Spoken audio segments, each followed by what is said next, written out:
Australia में किराएदारों के लिए खुशखबरी। हुकूमत नए मंसूबे पर गौर कर रही है। मुकम्मल तज्जिया। आज की इस वीडियो में हम आपके लिए एक अहम खबर लेकर आए हैं, खास तौर पर उन पाकिस्तानी और दीगर एशियाई अफराद के लिए जो ऑस्ट्रेलिया में मुकीम है या वहां शिफ्ट होने का इरादा रखते हैं और किराए के घरों में रहते हैं। ऑस्ट्रेलियावी हुकूमत अब ऐसे मंसूबों पर काम कर रही है जिनका बराह रास्त फ़ायदा किराएदारों को हो सकता है। ये खबर ऑस्ट्रेलियावी मीडिया ABC न्यूज़ ने शाया की है, जिसमें बताया गया है कि ऑस्ट्रेलिया की ट्रेजरी यानी वजारत ख़जाना ने हुकूमत को मुख्तलिफ तजावीज़ दी हैं ताकि किरायों के बढ़ते बोझ से कम आमदनी वाले अफराद को रिलीफ दिया जा सके। पस मंज़र नाजरीन, आपको बताते चलें कि ऑस्ट्रेलिया में इस वक्त किराए की कीमतें तारीख की बुलंद तरीन सतह पर पहुंच चुकी हैं। ख़ास तौर पर सिडनी और मेलबर्न जैसे बड़े शहरों में सूरत हाल इंतहाई ख़राब है। सिडनी और मेलबर्न में इस वक्त औसत किराया, सिडनी एक घर का किराया तकरीबन $750 से $780 फ़ी हफ्ता या महाना, $3250 से $3374, जबकि अपार्टमेंट्स का किराया औसतन $700 से $720 फ़ी हफ्ता है। मेलबर्न घर के लिए तकरीबन $600 से $615 फ़ी हफ्ता और अपार्टमेंट के लिए $550 फ़ी हफ्ता। महंगाई का फ़र्क, गुज़श्ता 2 सालों में किरायों में 14% इजाफा हुआ, जबकि अमूमी CPI महंगाई सिर्फ 6 से 7% रही, यानी किराए तकरीबन दोगुनी रफ्तार से बढ़े। अगर तनाज़र में देखा जाए तो माहिरीन ये कहते हैं कि मौजूदा किराया असल में कम से कम 30 से 40% कम होना चाहिए ताकि अमूमी आमदनी और किराए के तनासुब को मुनसिफाना रखा जा सके।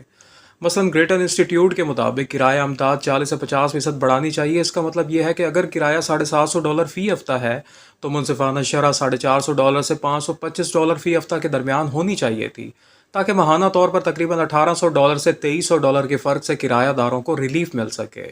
ट्रेजरी ने हाल ही में ऑस्ट्रेलियावी वज़ीर ख़जाना जिम चाल्मर्स और हाउसिंग मिनिस्टर क्लेयर ऑनल को बताया कि 1.2 मिलियन नए घरों की तामीर का हुकूमती टारगेट भी शायद पूरा ना हो सके। इसी वजह से हुकूमत को मशवरा दिया जा रहा है कि वो मौजूदा रेंट असिस्टेंस स्कीम यानी किराएदारों की माली मावनत का दोबारा जायज़ा ले और इसमें इजाफा करे। तजावीज़ में क्या शामिल किया? ट्रेजरी की 9 सिफारिशात में से एक अहम नुकता यह है कि कॉमनवेल्थ रेंट असिस्टेंट में इजाफा किया जाए। कॉमनवेल्थ रेंट असिस्टेंस ऑस्ट्रेलियावी हुकूमत का एक फलाई प्रोग्राम है जो कम आमदनी वाले अफराद, ख़ास तौर पर ऐसे अफराद जो सेंटर लिंक के ज़रिए पेंशन, यूथ अलाउंस या दीगर फलाई अदायगियाँ वसूल करते हैं और किराए पर रिहाइश रखते हैं, इनकी माली इमदाद के लिए बनाया गया है। इस प्रोग्राम के तहत किराएदारों को एक मखसूस रकम बतौर सपोर्ट दी जाती है ताकि वो किराए की अदायगी में आसानी महसूस करें। ताहम ये कोई मुस्तकिल या मुकम्मल किराया अदा करने वाली स्कीम नहीं, बल्कि महज एक इजाफी माली इमदाद है ताकि कम आमदनी वाले अफराद रिहाइश का बोझ किसी हद तक बर्दाश्त कर सकें।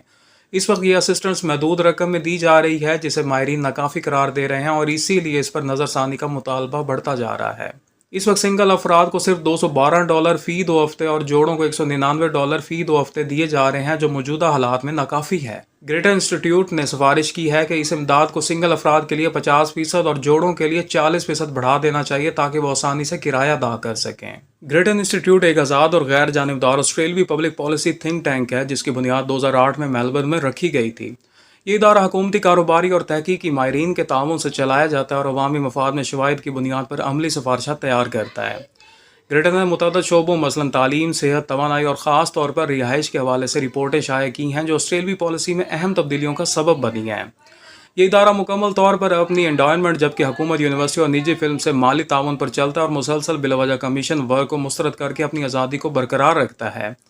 इसकी रहनुमाई तजुर्बाती शवाहिद, डाटा एनालिसिस और अमली अंदाज में अवामी भलाई पर मरकूज़ रहती है, जिससे इसकी सिफारिशात में मौज़ूनियत और असर नुमायाँ होता है।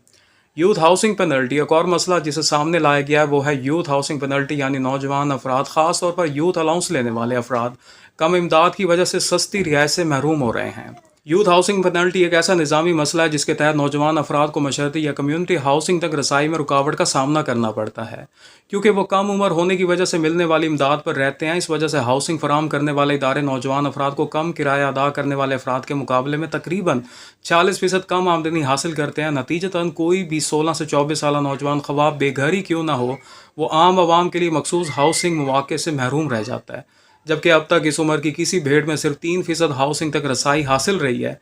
माहिरीन तजवीज़ देते हैं कि इस मसले पर काबू पाने के लिए नौजवान के लिए रेंट असिस्टेंस में इजाफा, किराएजात मसावी करने वाले सब्सिडीज़ और मखसूस नौजवानों के लिए अलग हाउसिंग यूनिट्स बनाए जाएँ ताकि नौजवान हाउसिंग निज़ाम में मुनासिब एंडेंट्री और मालियाती इस्तेकाम हासिल कर सकें और बेघर नौजवानों की तादाद को कम किया जा सके। रियलिटी क्या है? हकीकत यह है कि ऑस्ट्रेलियावी हुकूमत के पास यह तस्लीम करने के सिवा कोई चारा नहीं कि रिहायशी बहरान बहुत शदीद हो चुका है। न सिर्फ नए घर कम बन रहे हैं बल्कि जो पॉलिसीज़ हैं उनका असर भी सुस्त रवि का शिकार है। Half housing Australia future fund जैसे मंसूबे भी अभी तक मुकम्मल नताइज नहीं दे सके। سیاسی تنقید اپوزیشن کے مطابق یہ حکومت کا غیر حقیقی ہدف ہے۔ حالیہ اعداد و شمار کے مطابق آسٹریلیا میں ہر سال 1,70,000 گھروں کی تعمیر ہو رہی ہے، جبکہ حکومت کا ہدف 2.5 لاکھ سالانہ ہے۔ تجزیہ دیکھا جائے تو یہ سب اقدامات اس طرف اشارہ کرتے ہیں کہ آسٹریلیا میں کرایہ داروں کے لیے حالات آسان نہیں ہوں گے، لیکن اگر حکومت واقعی رینٹ اسسٹنس بڑھاتی ہے، قوانین یکساں بناتی ہے اور یوتھ ہاؤسنگ جیسے مسائل کو حل کرتی ہے تو کرایہ داروں کو کچھ ریلیف ضرور مل سکتا ہے۔ تو ناظرین، اگر آپ بھی آسٹریلیا میں مقیم ہیں یا وہاں منتقل ہونے کا سوچ رہے ہیں تو یہ خبر آپ کے لیے اہم ہے کہ آپ سمجھتے ہیں کہ حکومت واقعی کچھ بڑا کرے گی یا یہ سب سیاست کا حصہ ہے۔ کمنٹ میں اپنی رائے ضرور دیجیے گا۔